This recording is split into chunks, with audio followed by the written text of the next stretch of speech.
Oi, gente, mais uma vez estamos juntos, Padre Fred e vocês, telespectadores da TV Cidade, nesses nossos momentos de conversa, de bate-papo, sobre a realidade da vida que nos cerca, principalmente a realidade da minha vida.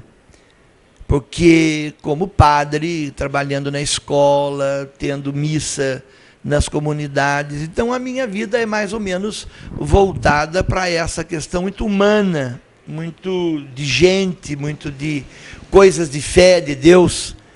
E nós estamos vivendo esta quaresma de 2011, esses 40 dias de preparação para a festa da Páscoa, que é a grande celebração cristã, a ressurreição de Cristo. E aí me veio a ideia de partilhar com vocês um questionamento que os alunos da escola sempre colocam para que eu pudesse responder, porque existe, quando você fala de Páscoa, primeiro essa conotação mais geral do que é Páscoa, o que significa Páscoa, e que tem uma fundamentação histórica, que depois tem um veio de religiosidade. Então, historicamente, a Páscoa, ou Pessah, como se fala em hebraico, é a descrição da saída, da passagem do povo hebreu, os atuais israelitas ou israelenses, os judeus, da escravidão que eles estavam submetidos no Egito, para a Terra Prometida. E passaram 40 anos, então, caminhando pela península do Sinai, pelo deserto. Claro, uma viagem que podia ser feita em muito menos dias. Mas como eles estavam fora de Israel, da Terra Prometida, há mais de 400 anos, então a terra estava toda ela ocupada por outras tribos, outras denominações, outros clãs, que não era tão simples eles saírem do Egito em linha reta para voltar para a Terra Prometida. Então tiveram que contornar, que esperar, que brigar, que lutar, que guerrear, recuava, avançava. Bom, 40 anos eles perambularam por aquela península do Sinai até que entraram na Terra Prometida, sempre liderado por Moisés, mas o qual não entrou. Chegando nos limites, ele sobe envelhecido, cansado, místico, para um monte e de lá nunca mais volta, nunca mais aparece, e é Josué, o seu braço direito, o seu lugar-tenente, que entra, passando então o Jordão, atravessando Jericó e subindo as colinas do Sião, para então se estabelecerem lá naquilo que depois viria a ser Jerusalém. Então esta é uma realidade histórica, faz parte do texto da ciência humana, a escravidão do povo judeu do Egito e a sua libertação e caminhada de volta para a Terra Prometida, sob a liderança de um tal Moisés. A partir daí veio uma dimensão religiosa para os judeus. Os judeus então celebravam por ordem divina, todos os anos, naquela data, o 14º dia do mês de Nisan, a lua cheia, a saída do Egito e a volta para a Terra Prometida. Comendo os pães sem fermento, tomando os cálices de vinho, as ervas amargas e os engrossados doces, para mostrar que saíram do amargor da escravidão do Egito para a doçura da liberdade em Israel. Então eles levam os judeus até hoje a sério essa festa da Páscoa, que praticamente coincide com a nossa cristã. Meus caros, esta Páscoa judaica deu origem para nós cristãos da Santa Missa, da Santa Ceia do Senhor, onde então numa festa de Páscoa judaica, Jesus, que era judeu, se reúne com seus 12 acompanhantes e diz: olha, eu quero que de agora em diante vocês celebrem essa Páscoa de maneira diferente. Agora eu quero estabelecer com vocês uma nova aliança que vai ser eterna, aonde o pão, pega o pão e fala: esse pão que vocês comem, lembrando a pressa de sair do Egito, é o pão sem fermento, agora é o meu corpo. Pega o vinho que vocês usam para brindar o Kiddush, agora é o meu sangue. E arrematou: façam isso em memória de mim.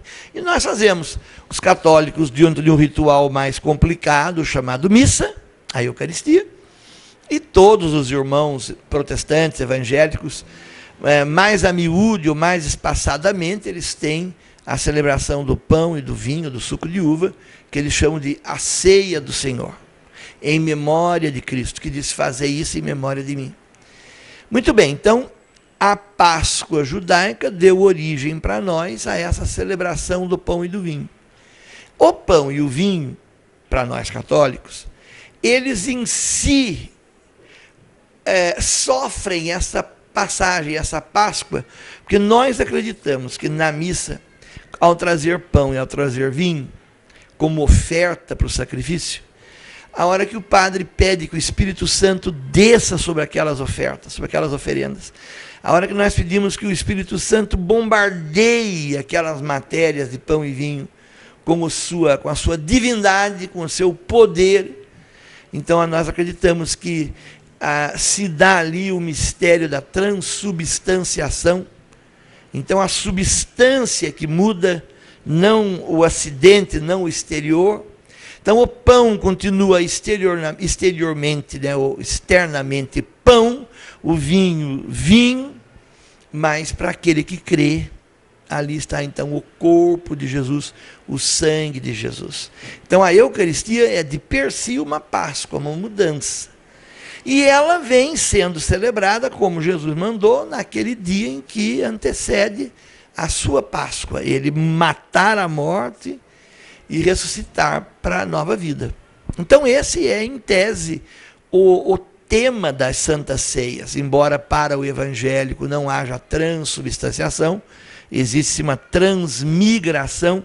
Eles acreditam que naquele momento da ceia é Jesus que migrou para aquela matéria, aquele pão e aquele suco de uva, mas terminada a celebração, aquilo volta a ser pão, ou continua sendo pão, e não se tem mais esse aspecto sacral, místico, de sacrário, de tabernáculo, de comunhão dos enfermos, de levar a Eucaristia para ser adorada.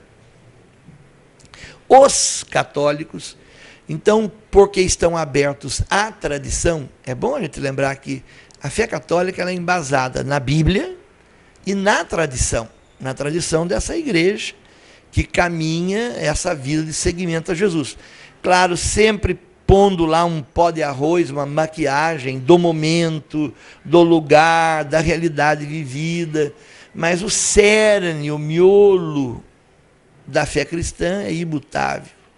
É o corpo e o sangue de Cristo que se dão na Eucaristia para que nós possamos ter alimento, como o maná que caiu no deserto, nessa nossa caminhada, nesse nosso deserto de vida, até o dia em que nós vamos entrar na nova e definitiva terra prometida, que é a Jerusalém do Alto, que é o céu. Então, os católicos têm então um ritual mais rebuscado, mais elaborado, mas todos nós cristãos, eu repito, celebramos a Páscoa da ressurreição.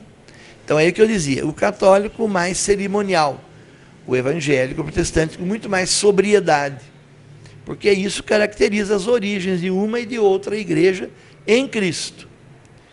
Então agora, a pergunta que vem é essa. Muito bem, então o judeu celebra a saída do Egito, os cristãos celebram a morte e ressurreição de Jesus, mas que validade tem isso para a comunidade em geral? Se você que está me ouvindo, nossa, aquele é o Fred, deixa eu escutar o que ele está falando, e você não tem essa tradição cristã, ou essa prática católica, você vai dizer, olha, tudo isso é bonito, mas teve o seu peso para Israel que saiu do Egito, vale para Israel lembrar a sua libertação, mas será que não há um exagero em nós, queremos repetir o quê?